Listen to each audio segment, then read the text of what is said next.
Welcome to 2Guys&aTinyDesk, a bi-weekly theological podcast developed by two seminarians to discuss big ideas on a tiny platform. You're invited to join us on a journey of self-discovery and transformation. Hi, my name is Joel, and my pronouns are he, him, and his. Hi, my name is Aaron, and my pronouns are they, their, and them. And for our opening meditation, O thou from whom the breath of life comes, who fills all realms of sound, light, and vibration, may your light be experienced in this space and push us beyond the threshold. Give us wisdom, understanding, and assistance for our daily needs, but let us be freed from that which keeps us from our true purpose. The knowledge of your body and the shame, I think, is what's related with today's issues with homosexuality and the body in general. Because a lot of people have not dealt with the shame of the naked body, even their own naked body. So if I haven't truly reconciled within myself how I feel about my own body or my comfort level with my own body, how can I be comfortable seeing your naked body or seeing naked bodies in a way that I'm not accustomed to? So if I'm heterosexual and I see two homosexuals, the unease of my own body coupled with the unease of two other bodies that I don't feel should be compatible is just like, it's too much. Yeah, overwhelming. So I really, going back to the original question, I don't think it was a literal sense of eating. And like, there was no mention of an apple, so it definitely wasn't an apple. But it was, I think they had to identify it as something that's known enough, that's palliative, or that's rather palatable to humans to say, this is what it was, this is what she did. It to me, it might have been a book. It's a metaphorical. Yeah, it might have been, don't do this, don't go over there. To make it so specific. Who was there? Were you there? Were you eavesdropping? Were you looking over the fence when he said, you know what I mean? Right, so it's just in my own small brain, I just say, okay, well, I don't think it was actually eating per se. I think it was just becoming knowledgeable of. Because when you read information, what are you doing? You're not eating it, but you are consuming it. Consuming. And it's when you consume, it's whether consumption. It's however way you choose to use the word consume. Are you taking it in as in eating it, or are you taking it in as in? Yeah, that's. But then even your consumption can be perceived differently because you could be taking in bad or good. Oh, of course, right? And it's based on the perception of what you're consuming. But the fact remains that you're consuming, you're ingesting in some way, shape, or form. So at the beginning, you're told don't consume, and you decide I'm going to consume this. Don't consume this, though. Yeah, don't consume this. Right. And then say don't consume everything else. Yeah. You could eat, but not this. Read, you could draw. Right. But this particular. But a deeper question is, are we content with that as human beings? Like. Spiritual beings having a human experience, can we be content with not ever knowing or ever exploring this, whatever has been told to us? Or will we always be curious and want to know? Well, I don't think it's a curiosity so much as it is,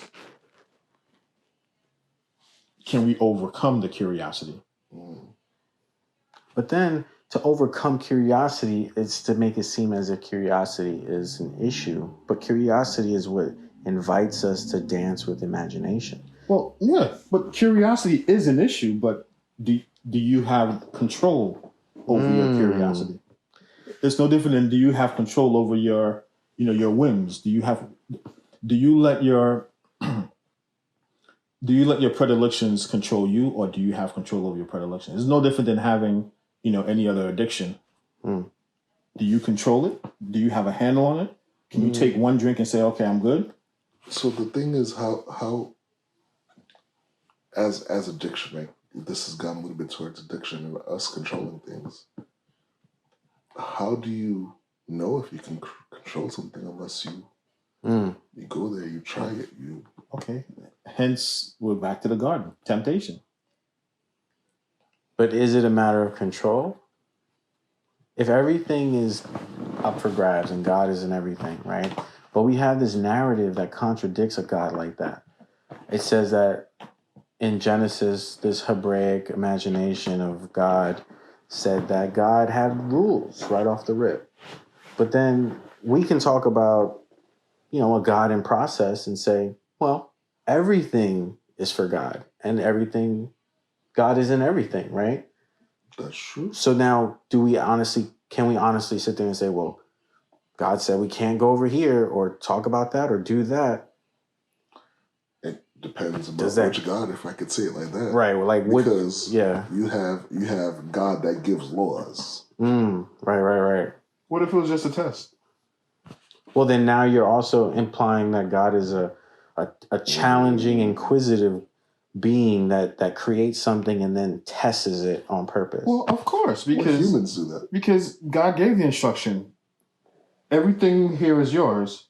Just don't do this. But did God say that?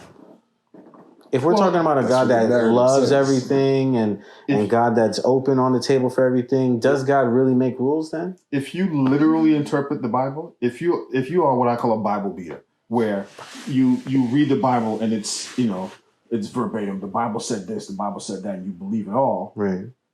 First of all, I'm kind of like, but if you are one of those people, if you interpret it literally, then that's what you believe. Let's not go there. I want to go God. I know, but I want to go God as that loving, guiding, kind of parental being. Like we all have kids, and as parents, you set some rules. But there are always parameters. If you create something, you have that innate knowledge of what it can and cannot do, but you also have an idea of its limitations. It took me a long time to create it. Well, even with respect to your kids, before they know, and you know better than they know what they're capable of. Yeah. If you're a parent that really, really knows their offspring, and it's not to say that there can't be a one-off chance that they do something completely, off the charts. Yeah. But you created this, and every so often, at least with me, I test my kids. Down to my 7-year-old, like, please don't do so and so and so. And I'll walk away.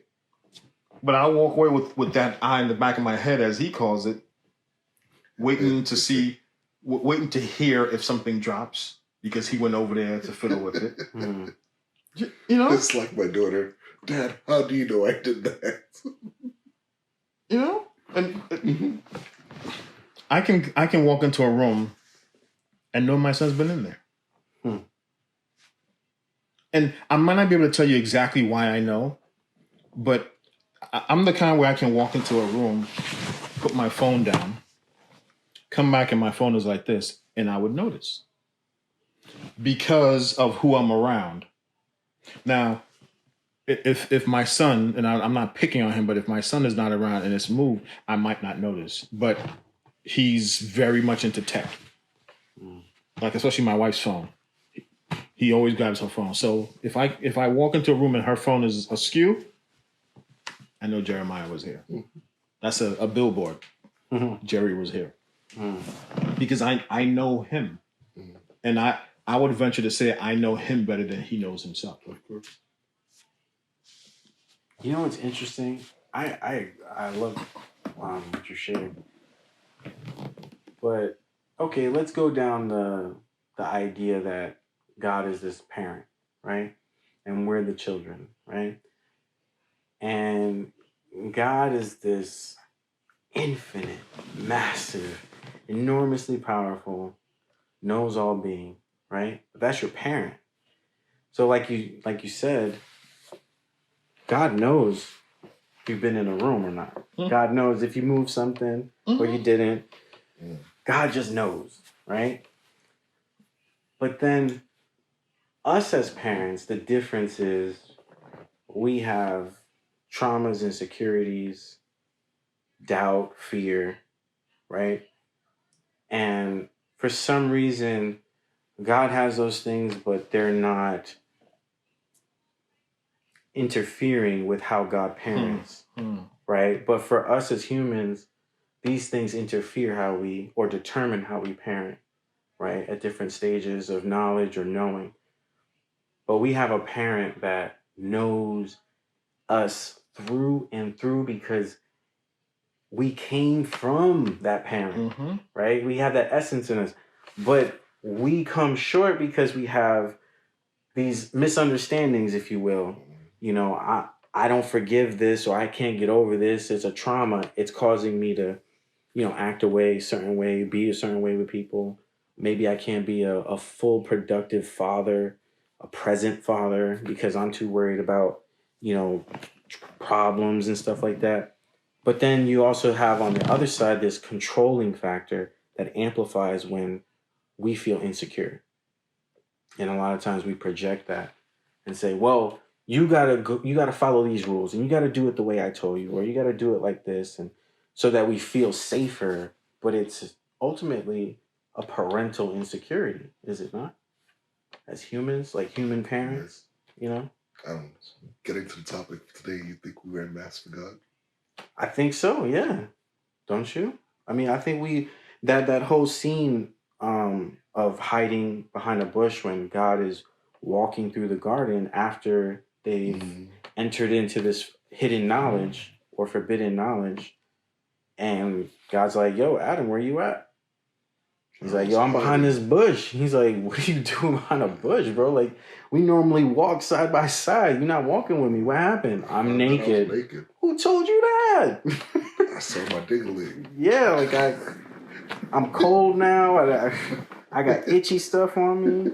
I think this is, poison ivy. I don't know. But it's like, yo, at that point, so much changed, right?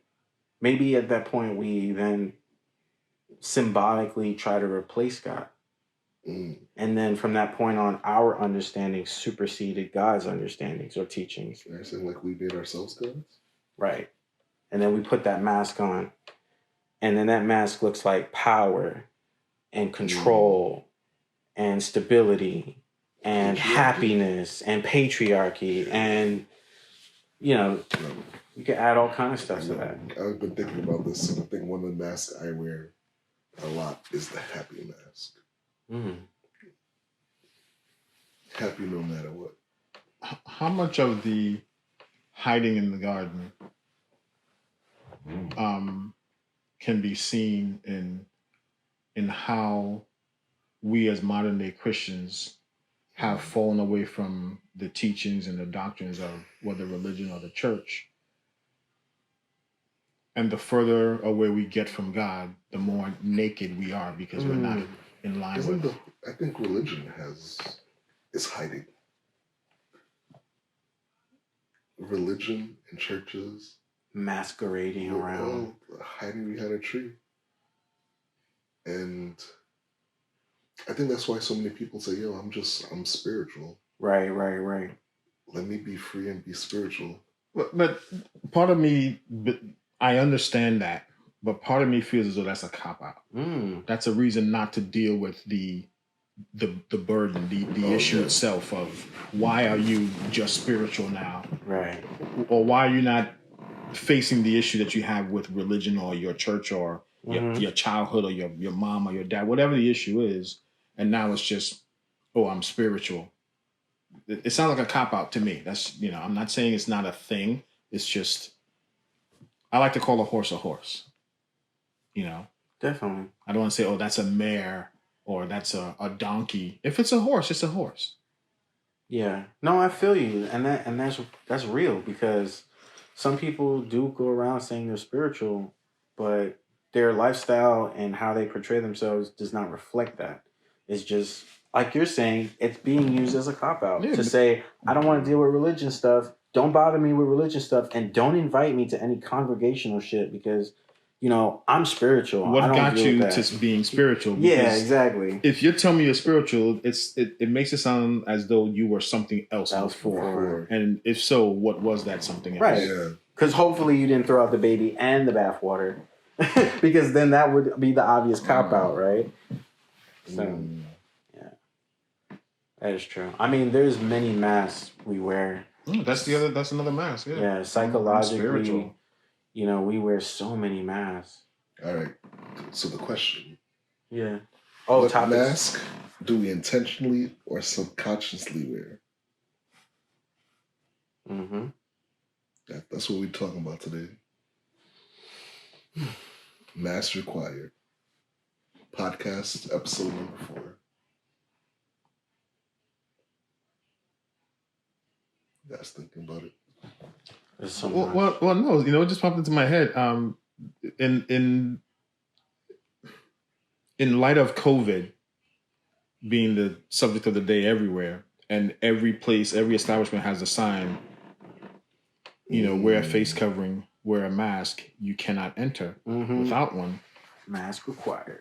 That's the invisible sign that you see at every church. Like, do not come into this emotional hospital with your emotional wounds visible. Come in here blessed and highly favored. Come in here. How you doing, brother? Oh, I'm good. I serve already healed. Yeah. Come in. God is awesome. Not that God is not awesome. Right. But we are not all well. Right. All the time. Right. Right. So if it's required that I come in here joyful and gleeful and happy all the time, I'm effectively being told I will not be tended to if I do not wear a mask. Same way I will not be served in a restaurant if I do not wear a mask. So I think COVID right now is the physical manifestation of what's been going on in the church for however long. Definitely. The only difference, and I can give kudos to society, is that at least society is telling us that you have to wear the mask. Right. As opposed to the innuendo and the elephant in the room whispering. Oh, of course. Wear a mask. Let me read the poem. We have a poem today instead of a scripture. All right, cool. By Joanne Braxton, and it's called We Wear the Mask. We wear the mask that grins and lies. It hides our checks and shades our eyes. This debt we pay to human guile. With torn and bleeding hearts we smile, and mouth with myriad subsidies. Why should the word be overwise in counting all our tears and sighs? Nay, let them only see us while we wear the mask.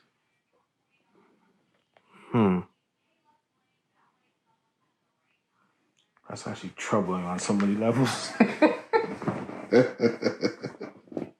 Why?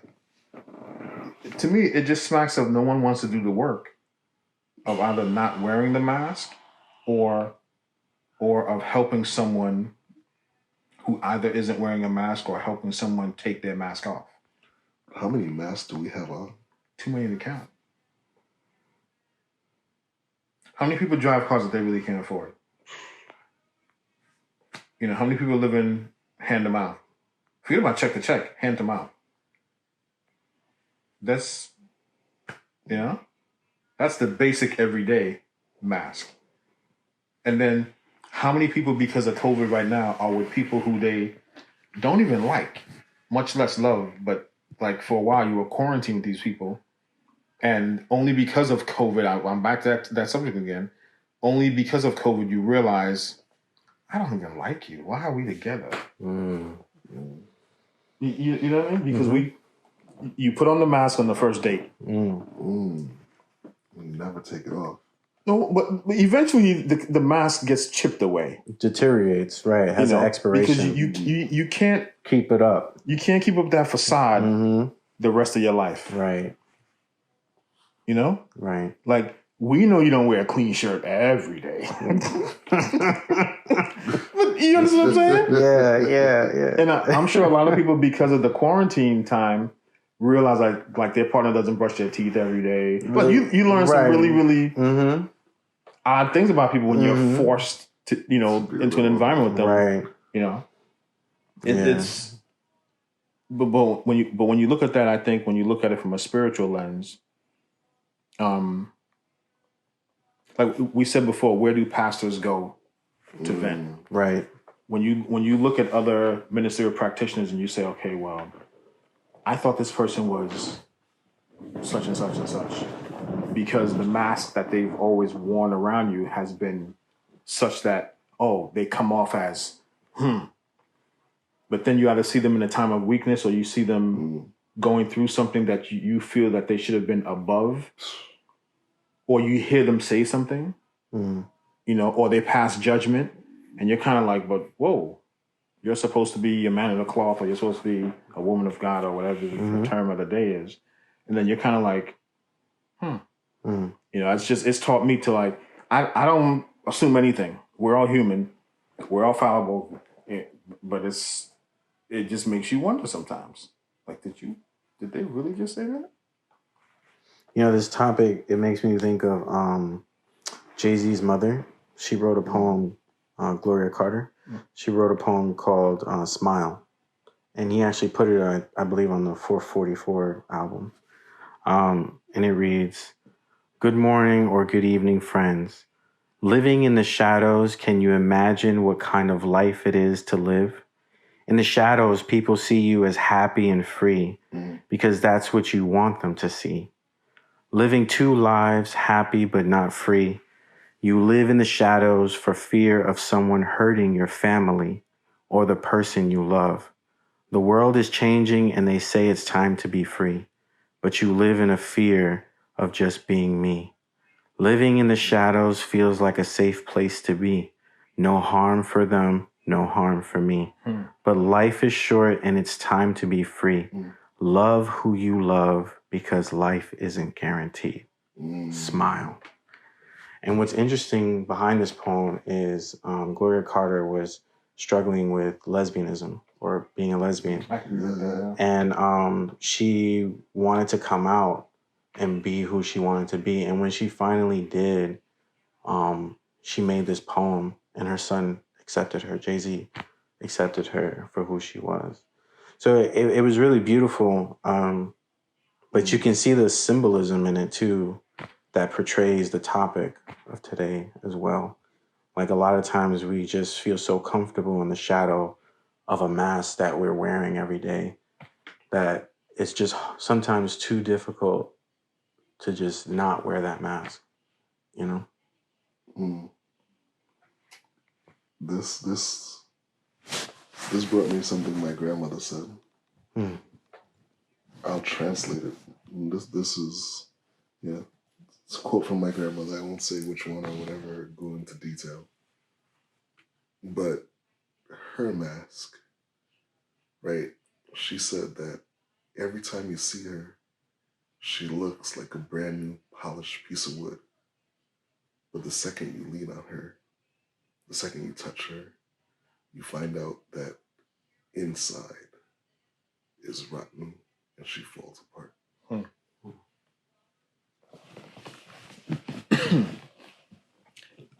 My mother used to always say to me, every hat doesn't fit every head.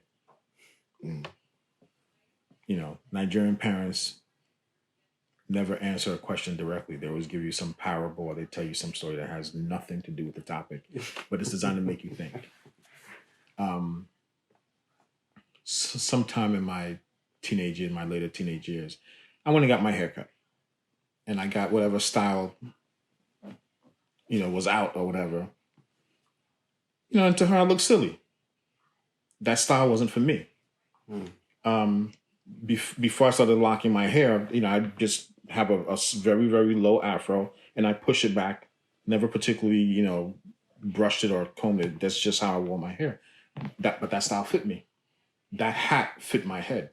So for me to put on, and I had locks before, so I know how it's going to look, that style also fits me. But if I were to go and get my hair straightened or jerry curl or whatever, it might not fit me.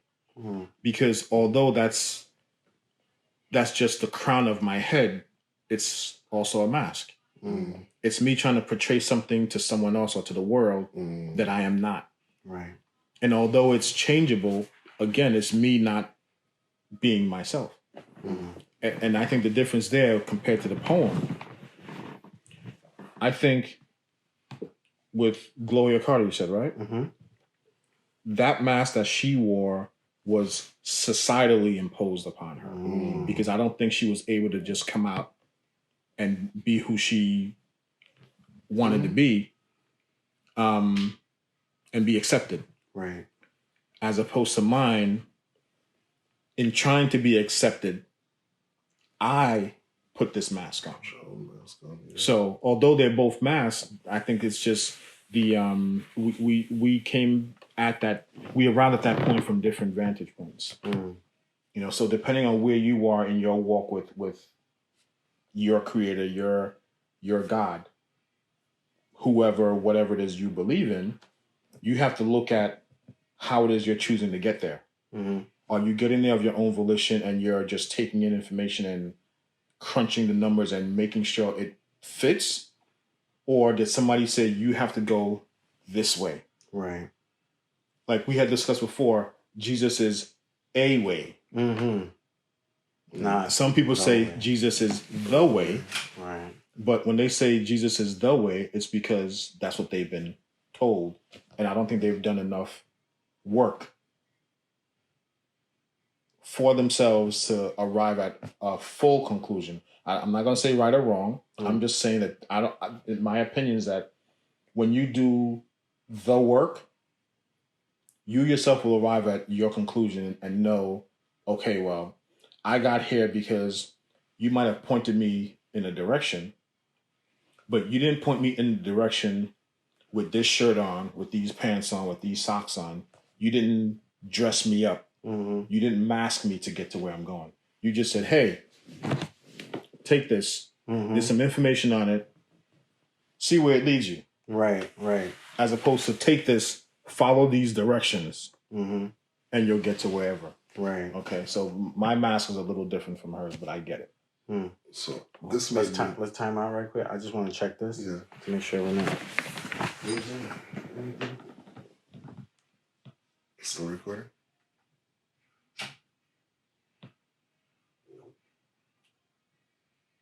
What happened? Recording now. I think it times out. Okay. Sorry. Everything you said made me think about, if we have these masks on, how do we get them off? And I'll say, use an example of me taking a mask off. And for myself, I think to take the mask off is to learn to love yourself. And for me, taking a mask off did two kind of divergent things over a long period of time. But for me, taking my mask off the first time made me leave church. Because it was like, I respect and have a love for God so much that I can't say that I am doing all the stuff the church says it does when I'm doing something different. I can't lie and be hypocritical. So I'm going to keep doing whatever. And I'm not going to go to church, but I'm still going to have a relationship with God. And then later on, that same taking off mask and going deeper into myself brought me back to church, and then brought me to seminary. I understand that. I understand 100%. Because the denomination I was born into, I'm no longer a member of. Then I kind of passed through yet another denomination to get to where I am. And I'm not even really a denominational believer per se, because I don't want to. I don't see myself getting bogged down with all the minutia of you have to do this, you have to do that. Church is a man-made construct. Mhm. You know, Jesus Christ, today wouldn't know what a church Oh, is, of course. or a religion, or denomination. But I said all that to say this: I went through the same thing you went through, and coming into seminary, answered questions or provided answers for me to questions I didn't know I had. Mm. Mm. Definitely. Because I'm looking back now in my life and say, okay, well, this is why I was feeling this at this age. This is why I was asking these questions and no one had answers. Mhm. This is why I'm here now, because I took off those masks at this time. Mm-hmm. I so agree with you. Mm-hmm. For me, I grew up with God in a box, and with seminary, I haven't thrown the box all the way out yet, but I'm learning to throw that. Get the hell out of here. I'm just at the point where I respect those who are still in the box, because that was once me, Of course. and I'm giving them their room, because I think something happened in me, given my upbringing and my background, that allowed me to just open the flaps of the box a little bit. Mm. And kind of like when my parents weren't looking, I kind of jumped out. Did a lap, came back in. And then, yeah. But then I realized when I jumped out, they noticed, but they didn't reach out and force me back in. So I don't know if they realized that I was either onto something, or maybe I was in search of something. And again, it goes. I'm pretty sure that's what it was, because again, asking Nigerian parents questions they don't answer, I would always ask what my middle name meant, and I would never get an answer. I'd be led down some rabbit hole of some other craziness, and then one day it dawned on me that my middle name actually means search. Wow. So Heavy. I'm the firstborn son, which is the meaning of my first name. My middle name is in search, so I am the firstborn son of these parents in search of whatever it is I'm in search of. That's deep. So I'm constantly, and the other day, that's why I said theology cannot be stagnant. It has to continually evolve. You have to constantly learn. You have to constantly search out. Right. So now I am so much more comfortable in my unknowingness. And I'm a person who always craved to know. I need to know this. I need to know. But now I'm okay now not knowing, because I'm searching for it. I'm in that constant state of asking questions, pushing myself, accepting something new, accepting someone new, accepting a different mindset. Because, I could be wrong. It's an interesting thought. What do you think about our immature selves wanting to know so much, or know everything, and our mature selves realizes it's okay not to know everything? That's a hard question for me to answer, because when you're immature, you don't always know that you're immature. Because the people who think they are mature are usually the most immature of all. When you reach maturity, it's when you reach maturity when you realize you don't know everything. Right, that's what I'm saying. That's what I said. So if we're not born knowing everything, but we have this searching desire to know everything, but through experience we wisen up and then see or stumble upon balance that says, no, I don't need to know everything. So that's what I'm saying. Like, because from you talking, that's what I see. Like, your younger youth, you were in searching of knowing things, but now it seems like in your prime, you're like maturing to the point where you're balanced. You're like, no, I don't need to know everything. I'm not gonna let that control me. So now your focus is on other things or something. What's happened to me is that when I was younger, when I was immature, and it bothered me not to know, but I wasn't doing the work to figure out what I needed to know, or what I was missing, or just I wasn't even mature enough to know that I was still searching. I was just like scatterbrained, like, okay, well, what's going on? I didn't have enough information to say, okay, well, I'm obviously lacking something. Let's just peace be still and let me take in whatever's around and try to figure things out. I'm at a point now where I'm still searching, but I'm okay with not knowing right now. I'm okay. Like, I've gotten to the point where it doesn't bother me as much, and it doesn't bother me as much only because I'm constantly searching. I'm actively seeking things out. Before, I was just kind of like a restless spirit, trying to figure out what's all this going on. Why is this? Why is that? Asking questions that didn't necessarily need to be asked.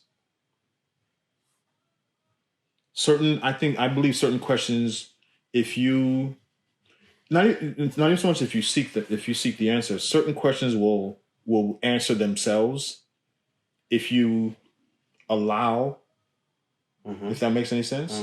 But now I'm at the point where, I'm actively searching because I'm in seminary, but I'm okay with not knowing what I don't know, only because I'm making strides to know in general, and I'm always getting in new information, and I think I'm consuming that information differently as I get a little older and a little wiser.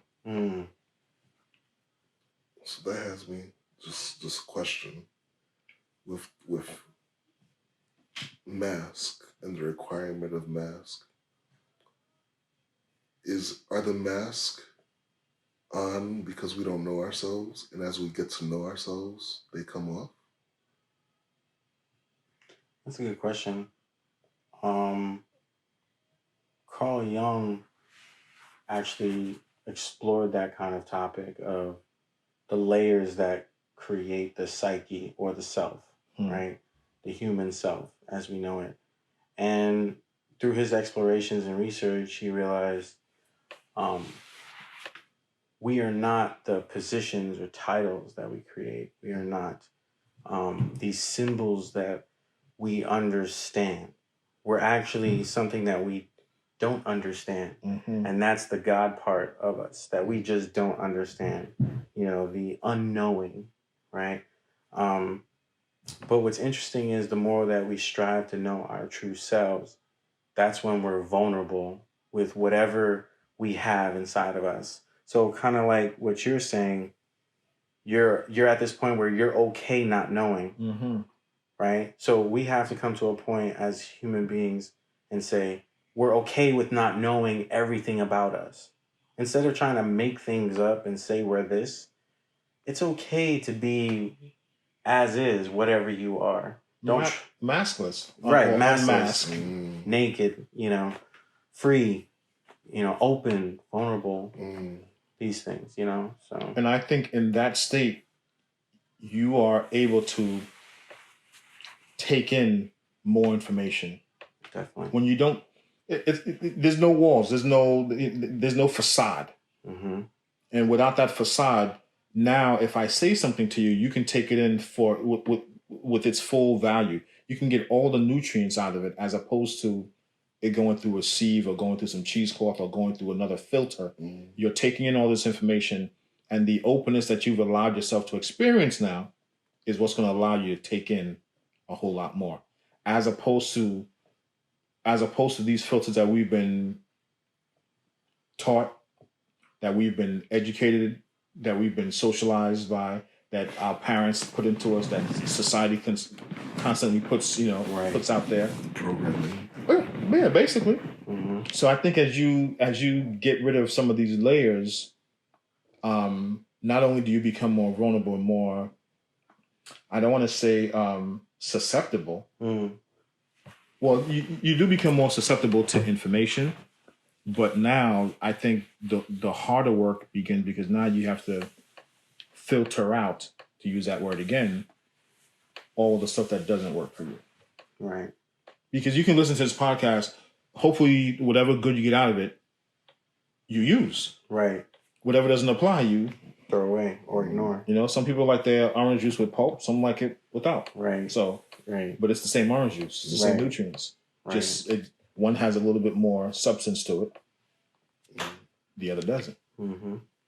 That's based on the level of masking you use. Mm-hmm. You know, but in terms of nutrition, you get the same nutrition out of it. You just get a little less fiber. I will say this: this summer has been very transformative for me personally, and I see it. I'll express it like visually. Me taking off a mask that I had no part of creating, taking that mask and exchanging it for one that I customized. So now I'm wearing a mask that is identified with intentionality. Like, I intentionally believe this, I intentionally understand this, and I'm piecing it together. I'm adding things to my mask. And that's what, you see before you today. Is that a mask though? I was about to ask you that question. But yeah, it is, because when you think about it, right? Here's a different way to think about it. I can't be 100% vulnerable all the time. I can't be exposed to the elements all the time.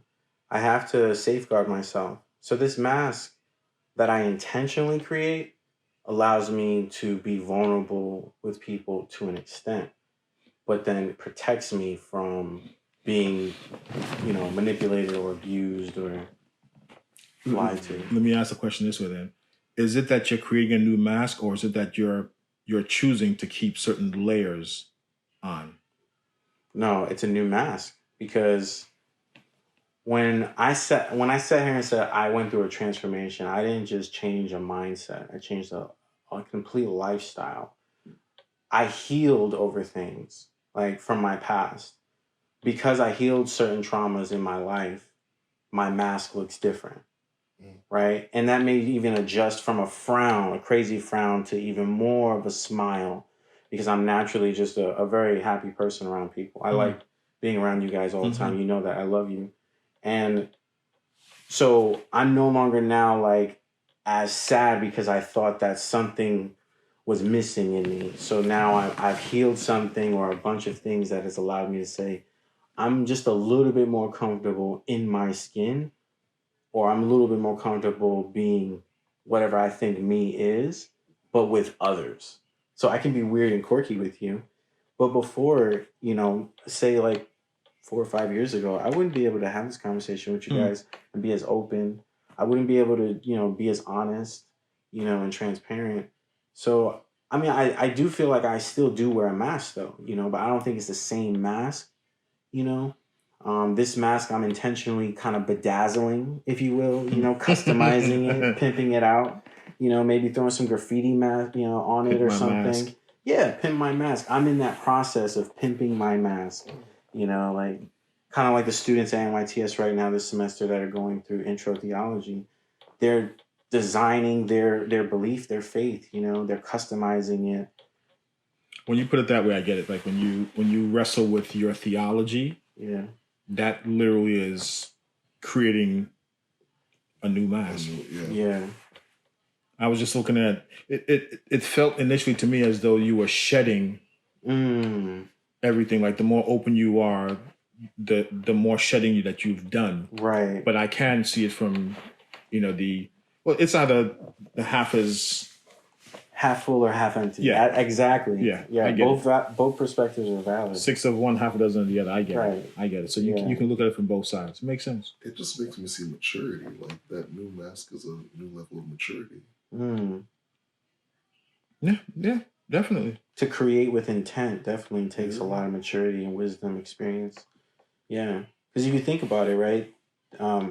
God created the universe and everything in it. So intricate and detailed. That infinite knowledge, right? To create something so, I dare even say perfect. I'm so fascinated how the human body, even as I learned, works. The greatest creation. I don't even control 99% of the shit that happens in my body. It just does it. Like, it's super smart, and to think that God created such a shell or house for me, a temple for me to dwell in and reside in and experience in, it's like it gives you a whole new, understanding of your body and how we should maintain it or take care of it, or, even get to know ourselves even further because we're inside of it. That So makes to me speak. like how great that is, and then parallel that with how intertwined we are with the rest of the universe. Yes.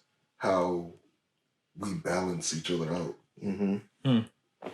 Oxygen that we take in, Mm. carbon dioxide Yes. that trees take in. Yes. The book I was reading over the summer, by Grice, he studies. He's one of the lead professors at Pacific University, and he's talking about the cosmic archetypes, right? But he mentions the universe as this self-organizing universe, and that I never came across anything like that. So it's really interesting to think that this sort of chaos is organized, but it's still chaos. What does that even mean? Like, it's still chaos, but it's organized. It has some type of intricate pattern display that synchronizes. The universe and us are synchronized, but it's still chaos. Well, if you think about it, Joel just described, okay, well, we have this body created by God. It takes in oxygen, expels carbon dioxide. The way I look at it, oxygen is pure, it's coming into your system, it fuels your system, it feeds it. You expel this byproduct, this waste product, chaos, that's used as the perfect engine for the plants.